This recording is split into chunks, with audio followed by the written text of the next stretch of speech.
going to marry you I'm going to marry you as a sign as a sign of my faithfulness, of my faithfulness, loyalty, loyalty, and love for you. and love for you. In the name of the Father, In the name of the Father, and of the Son, and of the Son, and of the Holy and Spirit. of the Holy Spirit. Okay, hawak mo.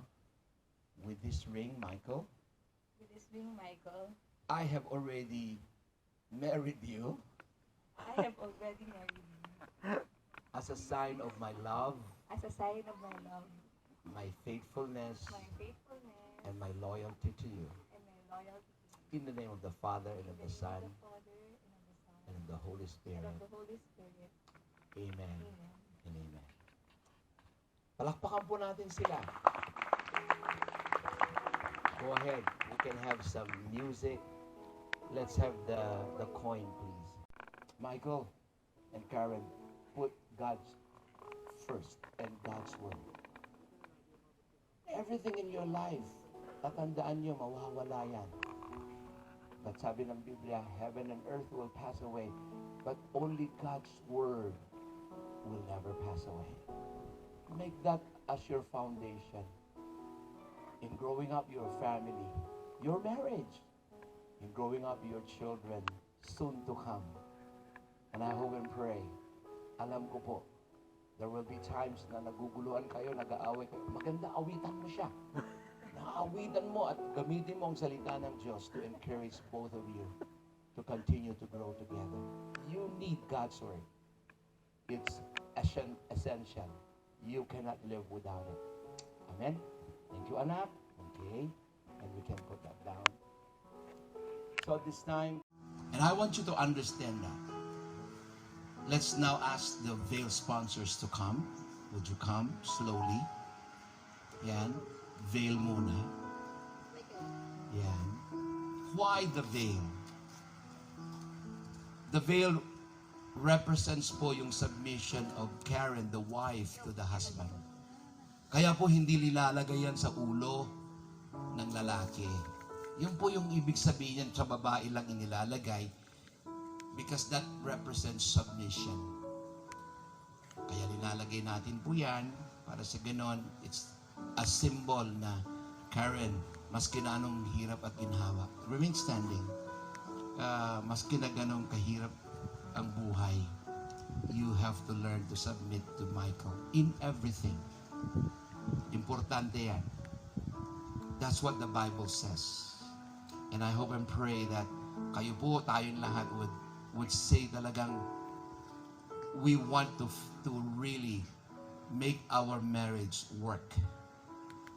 Again, ulitin ko, the family is worth fighting for. The family is worth saving. To be followed by our cord sponsors. Go ahead, thank you. Alright, tumayo na lang kayo dyan kasi you'll be removing that later on. Yan. Sa susunod siguro, lahat ng mga ikakasal ko, kailangan yung cord niyan ay 3 pilipit na. Kasi dadalawang pilipit lang yan. Yan ang kulang po, yung kaya mananahin ninyo sa susunod ate, gawin 3 pilipit. Because that represents God, the husband and the wife. And the Bible said in the book of Ecclesiastes 4, a cord with three strands cannot be easily pulled and broken apart. Ito po yung kung saan pinamumunuan ni Kristo ang mga buhay ninyo. Make sure that it's a love triangle. Make sure, Michael and Karen, you have to understand that you put Christ first in the center of your life. It's not a religion. Hindi yung kinagisnan ninyo, lumaki ka sa Sunday school or mama at papa mo, pastora at pastor. It's because you know who Christ in your life. You've given your life to Him, and you want even your marriage and everything that you do, you put Him first. Thank you so much. That represents that 2,000 years ago, God gave His Son Jesus to die on the cross. Dumaloy po yung kanyang dugo upang maging paraan ng paghuhugas ng ating kasalanan.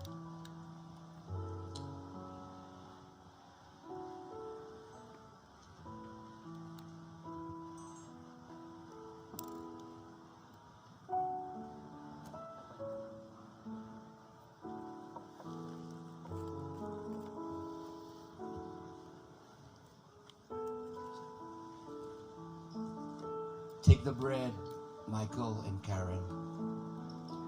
This is a symbol of Christ's body who loved you so much and gave his life for you.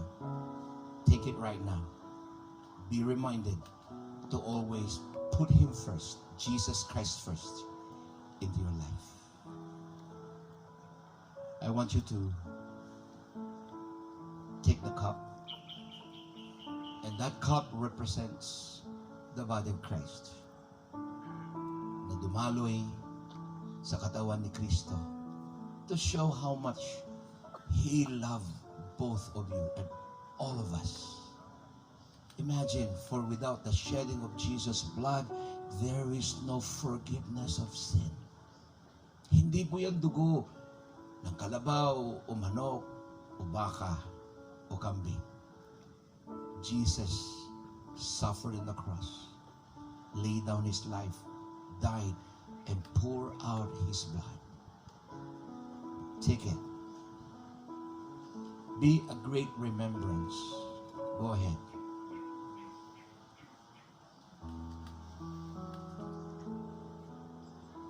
Hallelujah.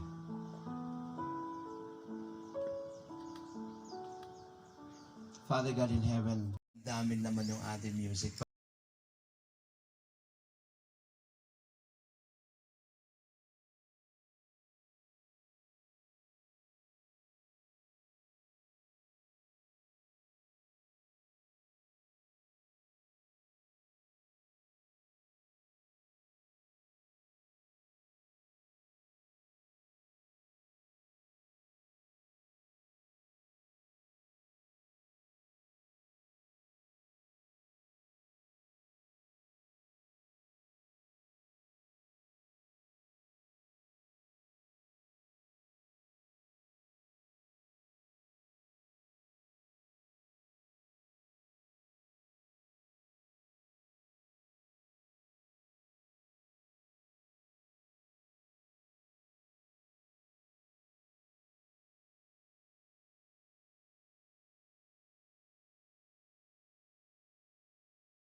Stand up, please. Tayo hindi nga lang bulgar. Pero totoo, meron din tayong mga struggles. I call that humility and honesty. Panginoon, napakinggan mo ang mga puso ni na Michael and Karen. They were so honest. And I pray that they will continue to be humble and to be honest. Na hindi rin sila nahiya, Panginoon, na lumapit sa amin, lumapit sa mga ninongs and ninangs and their parents. Because pinangako namin today and the day, Lord, na kinasal sila, March 29, that we will journey with them. Sa hirap at paginawa, wala kaming a very successful marriage. Not a perfect one, but someone that will continue to glorify your name. Father, bestow your blessing upon blessing sa mag-asawang ito. May they continue to trust in you and put you first. Marami silang pangangailangan, of course, physically, financially, emotionally, relationally, intellectually, and even spiritually. Father, in Jesus' name, you be the first. You be the center of their lives. And we ask all of these things. In Jesus' name we pray. Hallelujah. Enactment, proclamation by the authority that God and the Philippines has given me. In the name of the Father, and of the Son, and the Holy Spirit, Michael and Karen, I declare both of you husband and wife. Palakpakan po natin sila. Alright. Okay, maiwan ko na kayo. Yung malakas na palakpak kasi nagsawa na sila. Nagsawa nila pero ipapakita nila in person. Okay. Go ahead. Very tender, very slowly.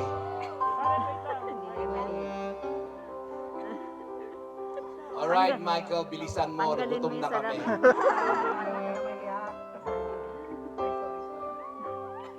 Alright, there you go. Alright.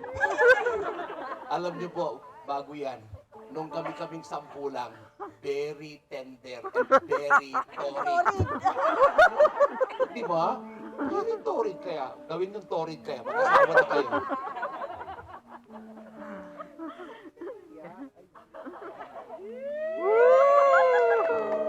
Palakpakan natin. Isang beses pa. Alright. One more! More! The Lord bless you and keep you. The Lord make His face to shine upon you. The Lord lift up His countenance upon you and be gracious to you, and He will give you peace. In the name of the Father, and of the Son, and of the Holy Spirit. And everybody will say aloud, Amen! Glory be to God. Palakpakan po natin sila. Once again, let's welcome our newlywed for the second time, Mr. and Mrs. Batiancino! One more kiss! Isang kiss pa! Ang hinhin! 5 seconds! 5, 4, 3, 2, 1! Thank you! Huwag po kayong alis. We have our photo session. But meantime, mag-recession na muna tayo. Then you come back for our